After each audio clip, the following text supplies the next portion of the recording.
अच्छा, सबरी पिछले जन्म में कौन थी आप लोग जानते हैं?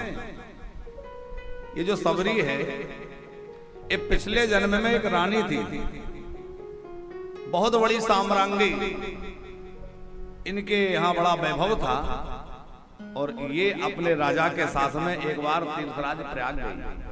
बड़ी भगवत भक्त थी, सत्संगी थी।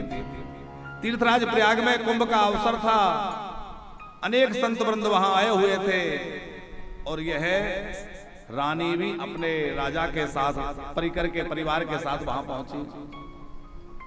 तो उसने देखा कि एक जगह कुछ साधु संत मिलकर के सत्संग कर रहे हैं, कुछ कीर्तन कर रहे हैं। बड़ी लालसा हुई, मैं भी संतों के बीच में बैठकर सत्संग सुनूं, मैं भी कीर्तन करूं। तो राजा से आज्ञा मांगी, राजन आप आज्ञा प्रदान करें तो मैं कुछ सत्संग सुन लूं। बोले नहीं नहीं, तुम इतनी बड़ी महारानी हो, ऐसे कैसे जा सकती हो, मर्यादा नहीं रहेगी। तो राजा ने अनुमति नहीं दी। इतनी गिलानी हुई रानी को कि इतना बड़ा वैभव, इतना बड़ा नाम भी किस काम का।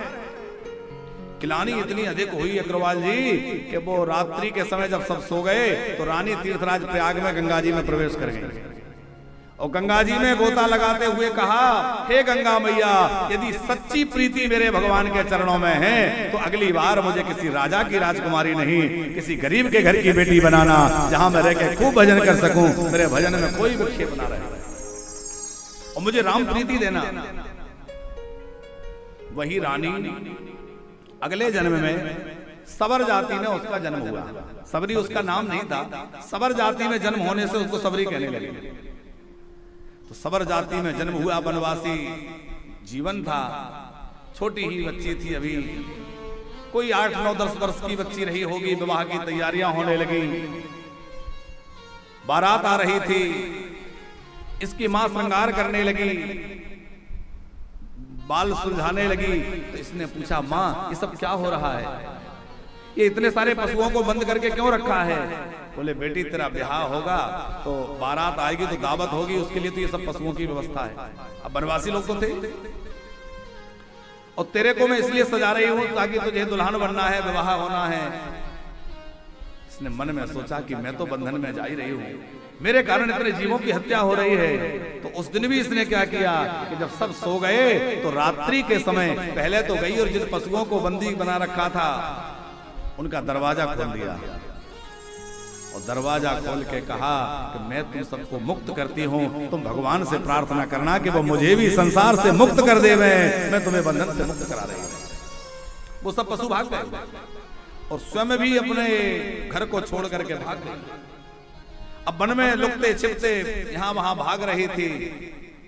अब किसी भी ऋषि मुनि की कुटिया में जाए तो कोई शरण नहीं देता, एक तो कन्या है और दूसरा ये सबर जाति की बेटी है। बड़ा कठिन समय था। तो मतंग मुनि के आश्रम के पास यह छुप करके सेवा करने लगी। दिन में तो यहां वहां छुपी रहती और रात्रि में निकल के बाहर मार्ग साफ कर देती, कुछ संविधा ला करके दरवाजे पे रख देती, सेवा का कार्य। लोग आश्चर्य करते कि भाई ऐसा सेवा करने वाला कौन है कि सेवा दिखती है, सेवादार नहीं दिखता। एक दिन शिष्यों ने छुप करके देखा तो रात्रि में इसको सेवा करते पकड़ लिया और पकड़ करके ले गए गुरुजी के पास। तो कांप गई, बहुत डर रही थी, पता नहीं क्या दंड मिलेगा, आज मेरा क्या हाल होगा। लेकिन गुरु मतंग ने देखा, बेटी कहां से आई हो, तुम्हारा परिचय क्या? सारी बात सच सच बता दी। मतंग के नेत्रों में अश्रु आ गए। कहा, बेटी अब तुझे किसी बात की चिंता नहीं है, मैं तेरा गुरु हूं और तू मेरे यहां रह करके प्रेम से भजन कर, मैं तुझे दीक्षा दूंगा, मंत्र दूंगा और तुझे अपनी बेटी बना के रखूंगा।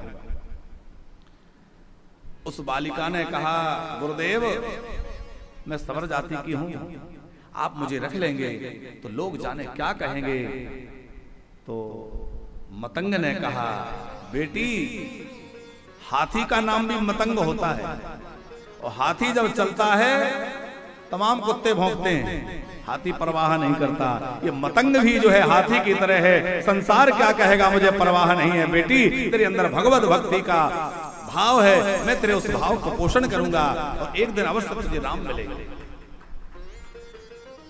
देखो हमारे यहाँ जाति पाति की कोई ऐसी भेदभाव वाली बात रही नहीं है प्राचीन भारत में, लेकिन ये तो बीच में मुगल काल आया, उन्होंने तरह तरह के बीज बो दिए ताकि लोगों में आपस में झगड़ा हो, आपस में झगड़ के लोग और एक दूसरे के शत्रु बन जाएं और इनका धर्म या इनका राष्ट्र सब नष्ट हो जाए।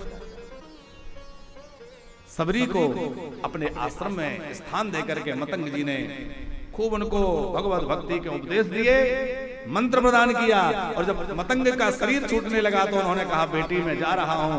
वो तो व्याकुल हो गई, गुरुजी मेरे तो आपके सिवा कोई है ही नहीं, आप ही माता पिता हैं, आप ही गुरुजी। तब मतंग ने कहा बेटी मैं तो जा रहा हूं, मेरा समय हो गया है, लेकिन मेरा आशीर्वाद है कि एक दिन भगवान तेरे द्वार पर आएंगे। तूने इतने भाव से सेवा किए तो तुझे भगवान को ढूंढने नहीं जाना पड़ेगा, भगवान स्वयं तेरा घर ढूंढते हुए तुझे ढूंढते हुए वन में आ जाएंगे, तेरे पास स्वयं परमात्मा चल के आएंगे। अब चूंकि प्रसंग निकला है तो आपको एक और बात सुना दें। अब कथा तो भागवत की चली रही है। अग्रवाल जी,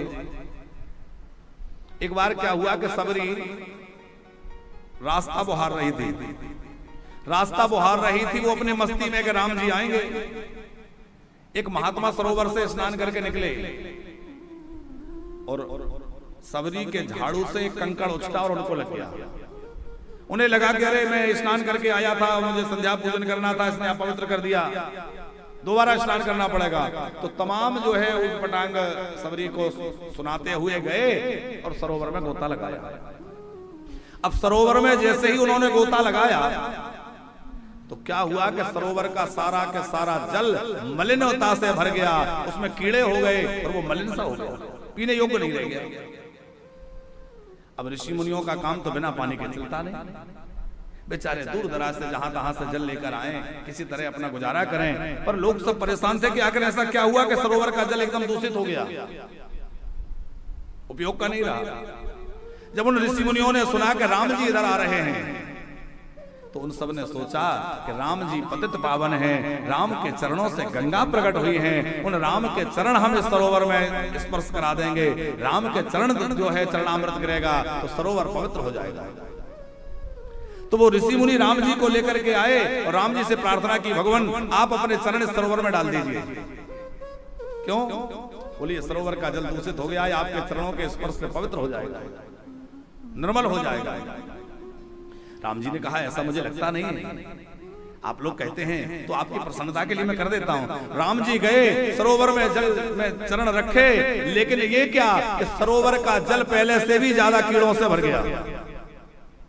राम जी बोले निश्चित किसी भगवत भक्त का अपराध हुआ है, किसी भगवत प्रेमी के अपराध के कारण यह सब हुआ है। अब उसी भगवत प्रेमी को लाओ और उसी के चरणों की धूल इस सरोवर में डालो, तब ये पवित्र होगा, तब ये स्वच्छ होगा।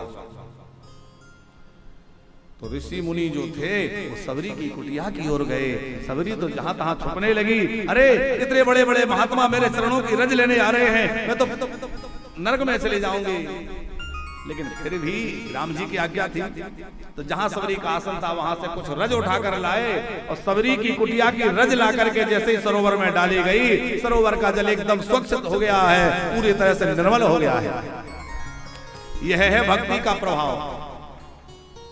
भक्ति के प्रभाव से क्या संभव नहीं है।